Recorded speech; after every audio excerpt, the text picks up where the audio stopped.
La entrevista Prime.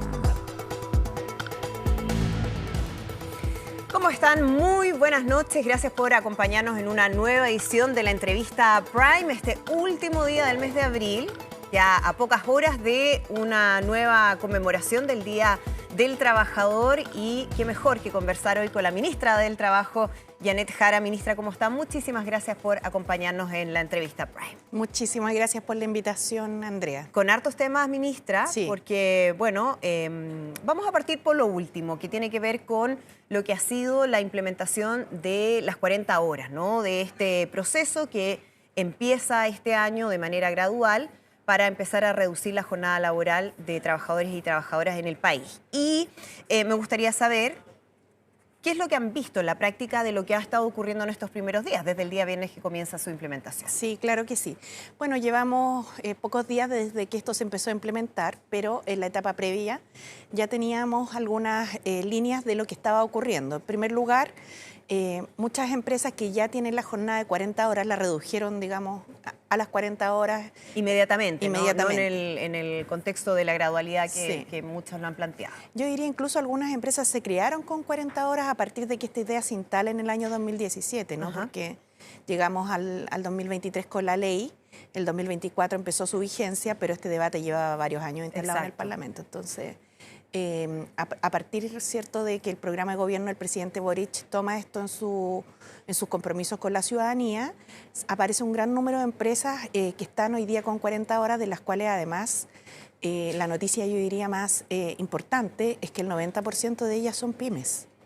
Son pymes. Y lo comento porque muchas veces se pone a las pymes como ejemplo para Sí, no avanzar. Exacto, se planteaba desde un principio de quienes tenían cierta resistencia a avanzar en este Sí. proyecto que iban a ser las pymes las más complicadas, las más Sí. perjudicadas. Los hechos han demostrado lo contrario. Usted dice el 90% de quienes han implementado ya las 40 40 horas en horas, su totalidad son pymes. Sí. Después viene un segundo grupo, que son las empresas que efectivamente hicieron una adaptación gradual, que son de 45 a 44 horas, y que está eso todavía en curso durante esta semana, porque hay que recordar que la jornada es semanal y, por tanto, si bien muchas personas ya empezaron a salir, por ejemplo, el viernes de la semana pasada, una hora antes, eso podría darse algún día de esta semana igualmente. Claro.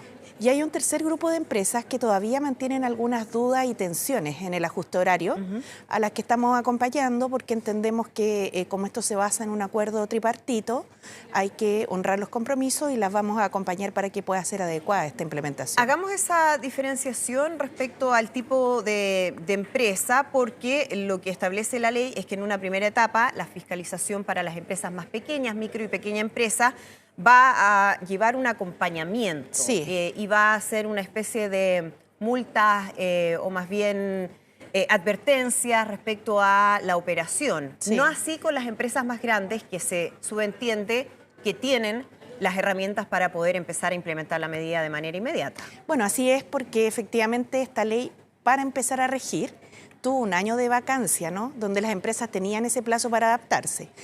Y, en segundo lugar, su proceso para llegar a las 40 horas es bastante largo, termina el 2028. Claro. Entonces hay todo un camino que se ha ido recorriendo. Lo que la ley contempló precisamente es que en las micro y pequeñas empresas se den, la otra vez me decían este concepto que encontré que era bien adecuado, ¿no?, se entregaran especies de partes de cortesía, ¿no?, donde uno va y le dice efectivamente, mire, tiene que rectificar esta situación, se debe adoptar así la reducción de la jornada, pero no se les cursa multa en una primera instancia. Eso porque se subentiende que no lo están haciendo de mala fe, sino que porque no se ha entendido bien la norma o la aplicación de la norma. Principalmente se hace porque entre todo el mundo de las empresas, sin duda las empresas más pequeñas son las que cuentan con menos asesoría y apoyo. Por tanto, lo que se busca es brindarles un apoyo más que sancionarlos de buenas a primeras. ¿Y eso cuánto va a durar? Eso tiene unos primeros meses que se establece así. Estamos con la Dirección del Trabajo permanentemente monitoreando ese espacio porque, al contrario de lo que uno podría creer, Andrea, como le señalaba, las pymes son las que más se han adaptado. Entonces han sido las que han ido más rápido en esto, al revés de lo que se podía pensar. En el caso de las medianas empresas, la Cámara de Comercio de Santiago nos pidió poder aplicar esta misma política. Entendemos además que hay una petición de carácter gremial de los gremios del sector del comercio y estamos haciendo todos los esfuerzos para poder también extender hacia las empresas de mediano tamaño esta tarea. Con todo, en las empresas de mayor tamaño, en las grandes empresas, se van a aplicar fiscalizaciones directas porque así lo establece la ley, pero si uno ve la razón de fondo, tiene mucho que ver con este año que han tenido para prepararse con la asesoría adecuada. Nuestro interés no es sacar multas, nuestro interés es que se reduzca la jornada laboral.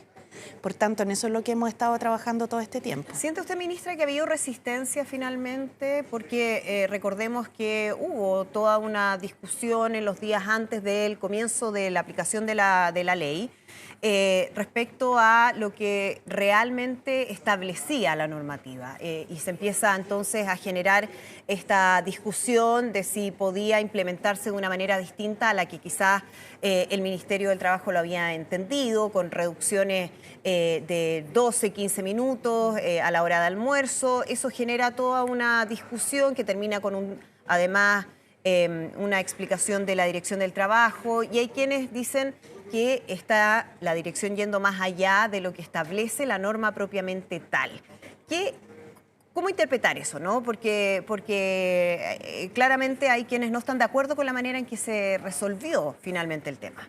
Mire, yo atendería a la esencia de esto, porque más que la interpretación que pueda hacer el ministerio de algo en particular, en este caso de reducción de la jornada laboral a 40 horas, es el sentir ciudadano el que propició que se pudiera producir este acuerdo.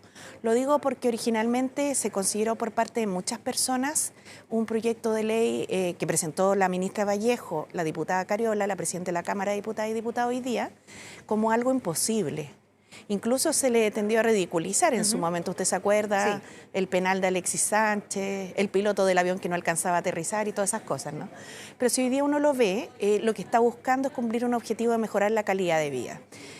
Yo creo que hay evidentemente pueden haber alguna dificultad en su implementación porque son 5 millones de personas las beneficiadas con esta reducción de jornada laboral.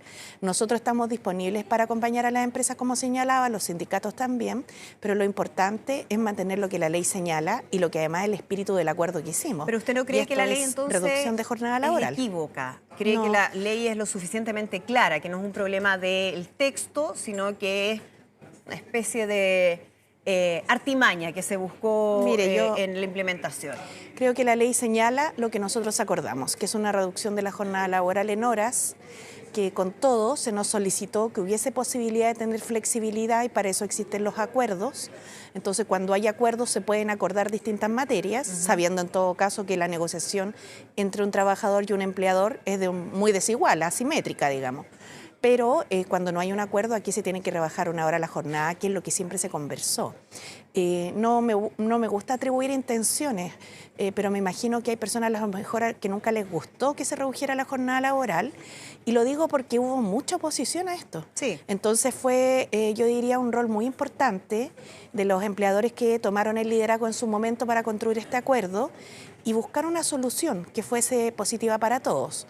Por ejemplo, lo señalo porque en el sector comercio, junto con reducirse la jornada laboral, también se entregan posibilidades de trabajar 8 domingos adicionales más en la temporada alta. Entonces tiene varias normas que se compensan unas con otras. ¿Por qué? Porque se busca resguardar el empleo, la producción, ¿cierto?, en nuestro país y la continuidad operativa de los prestadores de bienes y servicios. Pero sin duda lo esencial aquí es tener espacio para conciliar la vida laboral con la vida familiar. Ya, ¿no considera usted entonces que aquí hubo un cambio de reglas del juego? Porque... No, para nada. No, lo descarto absolutamente. Entiendo que siempre hay posiciones que son distintas respecto a determinadas materias, pero siempre esto está disponible y sujeto, digamos, a que se puedan judicializar eventualmente algunas situaciones y ahí cada sector tendrá que hacer sus descargos. Lo digo porque que la parte que no se sabe de todas las gestiones que realiza un ministerio como el Ministerio del Trabajo, esto para nosotros es bien recurrente. O sea, hay muchas normas que a veces ocurren adecuaciones a reglamentos, ¿cierto? Se dictan resoluciones que son reclamadas por empleadores o por sindicatos. Entonces esto es algo como parte del giro habitual. No es lo que nosotros quisiéramos, porque entendíamos que reducir la jornada laboral en 1 hora este año era un acuerdo base sólido. Pero bueno, siempre hay un legítimo derecho dentro de una sociedad como la nuestra para poder hacer sus reclamos. Claro, escuchábamos ahí algunos cuestionamientos al interior de la Comisión de Trabajo del Senado. Por ejemplo, el presidente de RN, Rodrigo Galilea, que decía que A uno le podrá molestar o no molestar los 12 minutos de reducción diaria. A propósito de esta otra interpretación, cada uno tiene todo el derecho a hacerlo, pero es la regla de proporcionalidad establecida en el proyecto. Le da una interpretación distinta a lo que tiene que ver con la gradualidad. Claro. Mire, yo creo que, bueno, primero quiero agradecer al senador Galilea, Andrea, bien sinceramente, porque él fue una pieza muy clave para poder articular este acuerdo. Y creo que por más que las personas sean de una posición política distinta de la que uno piensa, honra reconocer cuando hay ese apoyo, esa virtud por el bien común. Ahora bien, el problema es que no es el senador, ni la ministra, ni cualquier persona quien hace la interpretación de la ley. La interpretación de la ley se hace de acuerdo a una facultad que le entrega la misma ley a la Dirección del Trabajo. Entonces todos podremos opinar, pero aquí se interpreta esto por la Dirección del Trabajo. Claro, pero cuando usted dice, ministra, que hay quienes quizás no les gustaba la ley o que no estaban de acuerdo con implementar la ley, ¿a quién se refiere?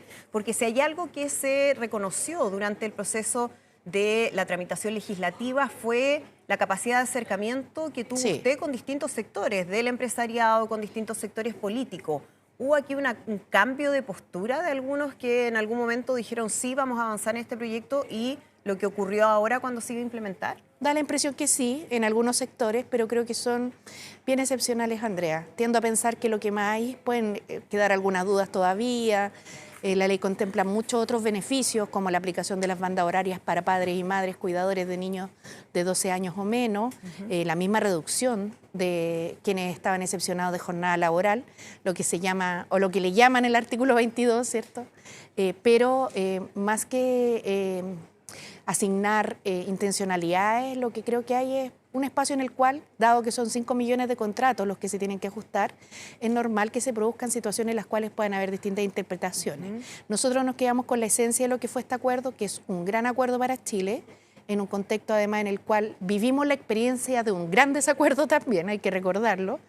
Me estaba acordando el otro día además que durante la tramitación en algún minuto se presentó un proyecto de ley por parte del gobierno anterior que proponía 41 horas laborales. Entonces uno piensa de repente dónde estaba el acento, si estaba en mejorar la vida de los trabajadores o en hacerse un punto político en ese momento.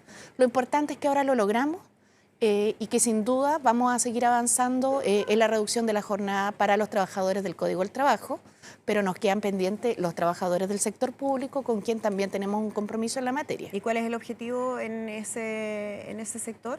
Mire, hoy día los trabajadores del sector público tienen 44 horas laborales, por tanto ellos ya hace mucho tiempo ya tienen 44 horas laborales y ya están en la misma cantidad de horas que lo que ha llegado ahora el sector privado. Claro. Como en el 2026 se van a rebajar 2 horas laborales más y vamos a quedar en 42 horas, lo que vamos a hacer es presentar un proyecto de ley para enlazar con ellos. ¿Cuál es el objetivo? Mejorar la calidad de vida laboral de los funcionarios públicos, resguardando el ejercicio de la función pública.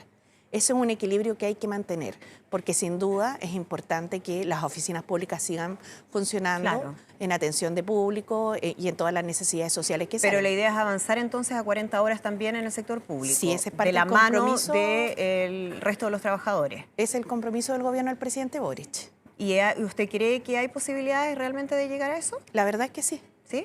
De hecho, en este minuto vengo llegando ahora de una actividad de celebración de ANEF por su 81º aniversario, que es en el contexto además del 1 de mayo, y precisamente nos consultaba lo mismo y así ha sido, porque hemos estado trabajando. El sector público tiene una coordinación que se llama Mesa del Sector Público y en diciembre, junto con negociar el reajuste salarial y diversos beneficios como el aguinaldo, ¿cierto? O algún tipo de bonos de incentivo al retiro, también se ve una agenda laboral. Y las 40 horas es un tema que ha estado presente, que no deja de tener dificultad en su aplicación, porque hay que ajustar distintos servicios y con todo el Estado es el empleador más grande en nuestro país. Exacto. Por tanto, tiene una responsabilidad y también de resguardar el bien público, que es la función hacia la ciudadanía.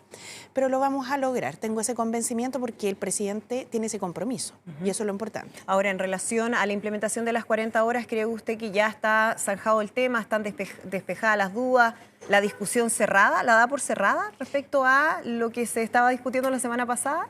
Mire, si uno lo ve, todos los días esto va asentándose cada vez de mejor forma. Sin duda van a quedar algunos temas pendientes, pero esperamos resolverlo. Yo creo que hay que tener calma en este tipo de procesos porque uno lo piensa y dice, La reivindicación histórica de los trabajadores y trabajadoras del mundo, no solo de Chile, de tener 8 horas para dormir, 8 horas para vivir, 8 horas para trabajar, en Chile, después de tantos años, recién se acerca, que son las 40 horas.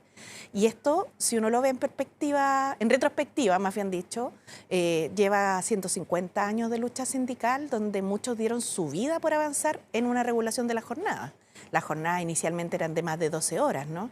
Por tanto, hoy día que tenemos esta posibilidad, espero que con el mismo ánimo con el cual llegamos al acuerdo, podamos resolver también las diferencias que tenemos, que se producen porque tenemos visiones distintas, no solo en el tema de los minutos, sino que en el tema de cómo construimos sociedad. Y que es bien legítimo, pero es sano que esas diferencias no se escondan, no se queden ahí pendientes para siempre, sino que se procesen. Y creo que eso es lo que nos convoca ahora y por lo menos es el llamado que nosotros hacemos, tanto a empleadores como a trabajadores, para lo que viene, ¿no? Que es continuar con su implementación. ¿Y usted siente que se mantiene la misma voluntad de avanzar en ese camino con el empresariado, por ejemplo?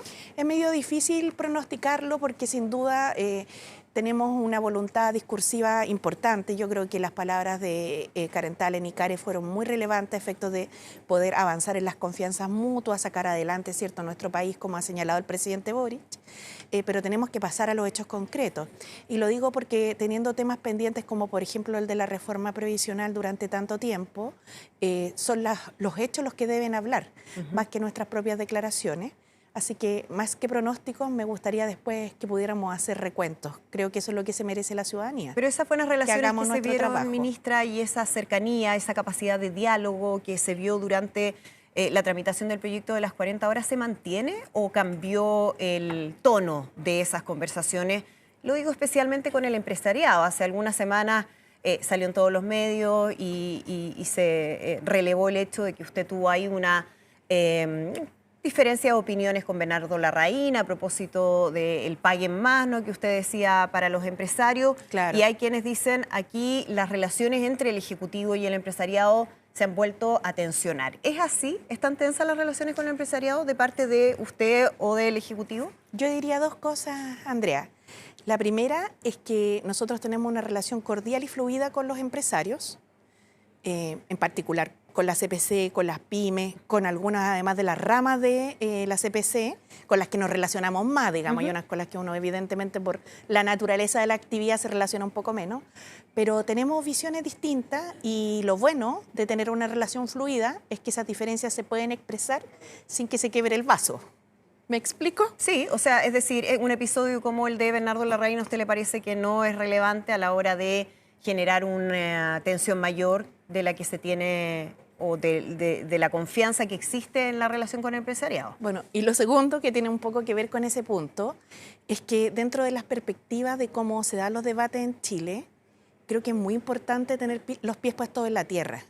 Entonces, desde la responsabilidad que ocupo, que el presidente me ha honrado con su confianza, me parece muy difícil admitir opiniones que digan que los trabajadores eligen la informalidad porque se les da la gana o porque son libres, conociendo las condiciones materiales en las cuales viven.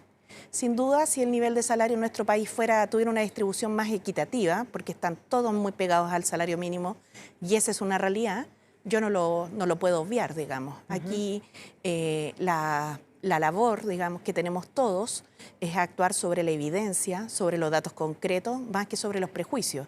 Y cuando se señala que un trabajador preferiría la informalidad porque es libre pensante o porque quiere ir por la libre la vida, la verdad es que son las condiciones en las cuales se le ha ofrecido trabajo en este último tiempo, que tienen mucho que ver, a mi entender. Y por eso lo manifesté, por eso señalo, creo que en nuestro país es necesario que se pague mejor, porque este es un país que crece, que ha crecido mucho y que persiste en él una profunda desigualdad. ¿Y usted cree que eso es por falta de voluntad de cierto sector del empresariado? Para no hablar de todo el empresariado como No, yo primero creo que ente. es cierto sector, por cierto, sí. Mire, se ha discutido harto porque me llamó mucho la atención a mí, quiero ser bien sincera en esto, el ejército de personas que salió con posterioridad a mi intervención en este foro, que a todo esto era para tratar los derechos laborales de las mujeres, pero no sé si están notificados todos los panelistas, porque el tema se llevaba siempre a otra discusión.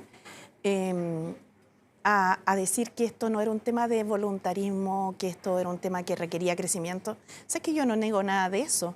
El punto es que evidentemente requiere cierta convicción entender que las personas no pueden vivir con 350.000 pesos, que es el salario mínimo.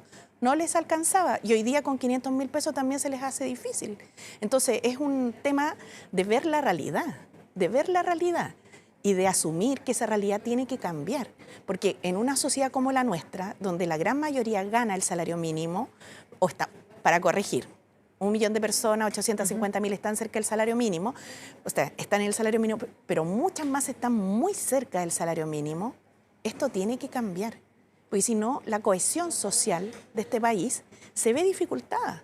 Entonces, cuando además se atribuye que eso ocurre por voluntad de los trabajadores, algo que a mí me parece que desde la responsabilidad que cumplo es difícil de no controvertir. ¿Y ocurre por voluntad de cierto sector del empresariado entonces?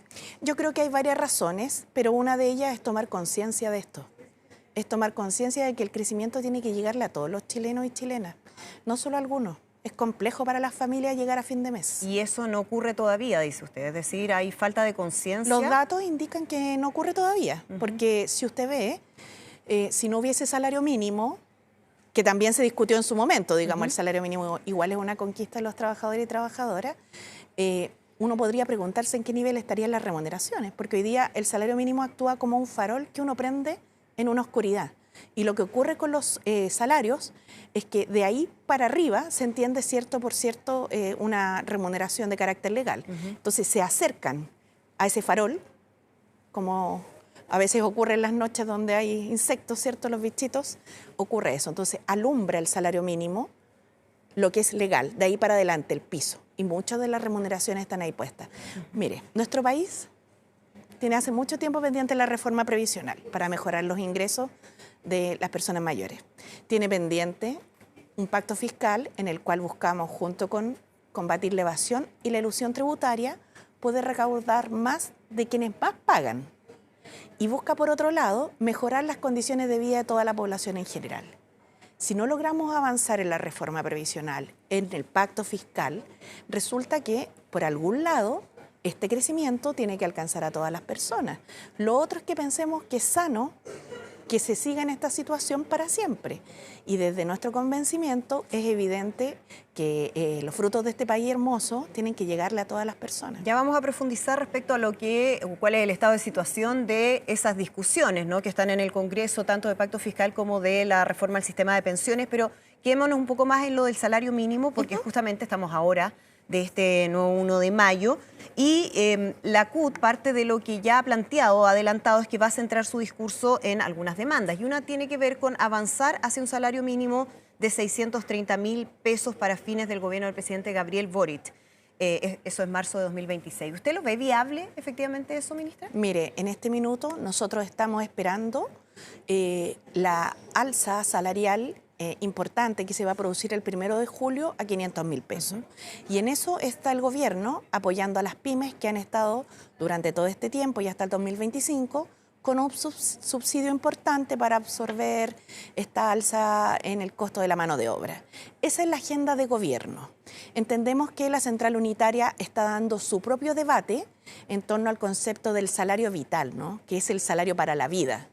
Y lo que nos ha solicitado, junto con el ministro de Hacienda, en la negociación que se hace todos los años de salario mínimo, que este año no es sobre salario mínimo porque se acordó para 2 años, sí nos ha solicitado que exploremos la posibilidad de constituir lo que se denominan los consejos salariales, que son organismos de carácter tripartito, empleadores, trabajadores y gobierno, y que buscan establecer una política de salarios para tener ciertas seguridades, porque cuando se habla de incertidumbre, esa incertidumbre que no es solo para la inversión o para los empleadores, también es para las familias. Y necesitamos dar seguridades. Así que estamos evaluando la propuesta que la Central nos ha hecho. Ya, es decir, el gobierno se abre a esta discusión. A la de los consejos salariales creo que es importante mirar la experiencia de otros países, pero esto es una conversación aún muy incipiente. Ya. Y que la vamos a abordar desde el tripartismo, Andrea, desde trabajadores, empleadores y gobierno. Claro, pero ¿usted ve viable, ministra, le insisto en la pregunta, llegar a ese salario mínimo a fines del gobierno del presidente Gabriel Boric? La agenda del gobierno hoy día está puesta en el 1 de julio, donde el salario mínimo se aumenta a 500.000 pesos. En eso estamos. Lo demás no lo hemos visto porque no está dentro de nuestra agenda hoy día. Ya, y se ha planteado también otros temas. Le quiero preguntar rápidamente por lo que tiene que ver con fortalecimiento de la negociación colectiva. Este también es un tema que se arrastra desde hace muchos años dentro de las reivindicaciones de trabajadores y trabajadoras, la negociación ramal. ¿Es posible también abordar aquello o usted cree que ya eso está cerrado por este gobierno? No, mire, eso es parte del programa de gobierno del presidente Boric. Es un compromiso y nosotros lo vamos a cumplir. Ahora, para que la ley avance, se requiere más que la voluntad del gobierno. Sí, lo sabemos, por eso mismo se lo pregunto. La pregunta yo por eso la dirigiría más a quienes se oponen a esta idea. Claro, pero lo que pasa es que se lo tengo que preguntar porque en el fondo ustedes también tienen que saber si es que hay, digámoslo de manera bien coloquial, agua en la piscina. ¿No? Sabía que iba a decir eso. Porque todos entendemos ese concepto. Sí, claro. Entonces, ¿existe voluntad política para poder avanzar en eso? Para ser realista también, de lo que se va a poder lograr o no en los 2 años que quedan de gobierno. Mire, nuestra prioridad es sacar adelante la reforma previsional. Con todo, tenemos compromisos como gobierno que los vamos a honrar cumpliéndolos, porque para eso se comprometen. Uno es 40 horas para el sector público y otro es presentar la negociación multinivel, que incluye algunas mejoras en la negociación colectiva a nivel de empresa, interempresa, y generar el espacio para la negociación ramal en ciertos sectores. Eso lo estamos revisando porque no en todos los sectores económicos tampoco hay un grado de sindicalismo organizado que permita cierta convergencia o equilibrio en la negociación propiamente tal. Creemos que es importante avanzar, Andrea, porque así como lo ha señalado la misma OIT, y la experiencia internacional demuestra, acá se le tiene así como mucho temor a estos temas, pero como la experiencia internacional demuestra, en muchos países temas que acá se tienen que resolver por ley y que se demoran largos años en el proceso, son resueltos por la representación de los empleadores y de los trabajadores en acuerdos bipartitos, ni siquiera tripartitos con los gobiernos. Claro. Y es mucho más dinámico el quehacer. Creo que hay que desmitificar algunas cosas, por eso nosotros hablamos de modernizar las relaciones laborales realmente. Pero, ¿qué pasará en el debate legislativo? Eso es algo que vamos a conocer cuando lo presentemos en el Congreso y veamos qué opina en particular la oposición de esto. Déjeme preguntarle qué pasará en el debate legislativo respecto a la reforma al sistema de pensiones, porque eso parece muy trabado, especialmente en lo que tiene que ver con el destino del 6% cotización adicional. ¿Cómo se resuelve eso, ministra? Porque las posturas están muy claras de un lado y del otro y pareciera que no hay alguna manera de destrabar esto. ¿Cómo lo ve usted? ¿Existe el riesgo de que nuevamente tengamos un fracaso en la agenda de la reforma de la modificación al sistema de pensiones? Bueno, lo primero que diría es que hemos avanzado y por suerte ya solo va quedando el 6%, ¿no? Claro, lo que pasa es que es el lo más corazón visible de la reforma. Sí, es bien esencial para poder subir pensiones, sobre todo del 1,5 millones de jubilados hoy día, que la está pasando muy mal. Pero hay un gran avance en materia de más o menos acuerdos que hay respecto, por ejemplo, de cómo subir la PGU, el régimen de inversión de los fondos de pensiones, que es tan relevante, dada la baja histórica que hemos tenido en las rentabilidades. Si uno las mira por décadas, cada vez las rentabilidades son más bajas. El cambio en el sistema, Andrea, de multifondos, que es que uno elige, ¿cierto?, a fondos generacionales donde hay menor riesgo para el cotizante y una inversión de mayor largo plazo que permite perspectivar mejores rentabilidades. Entonces hay varias cosas en las que uno podría extenderme en esa parte. Por Con eso, todo, voy al tema más sí. difícil, ¿no? Que es donde pareciera que no hay acuerdo. La pregunta es si el gobierno tiene margen para moverse de la postura que tiene o la última postura que tuvo, que es este 3% a capitalización individual y 3% a solidaridad.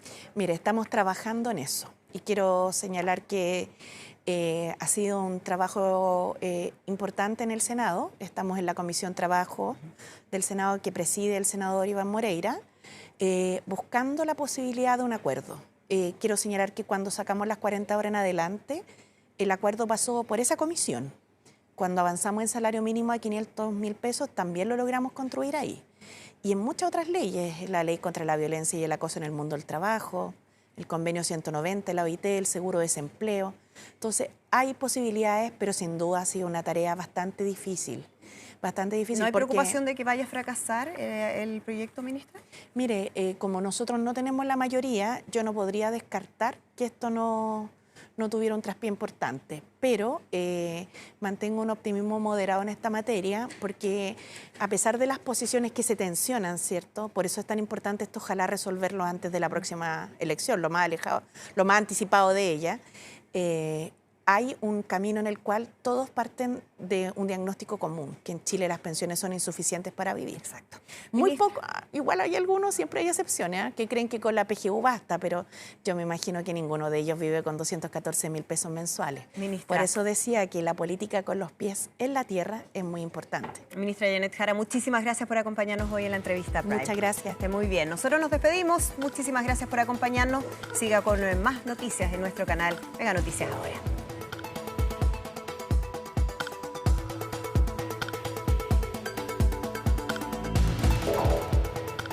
La entrevista Prime.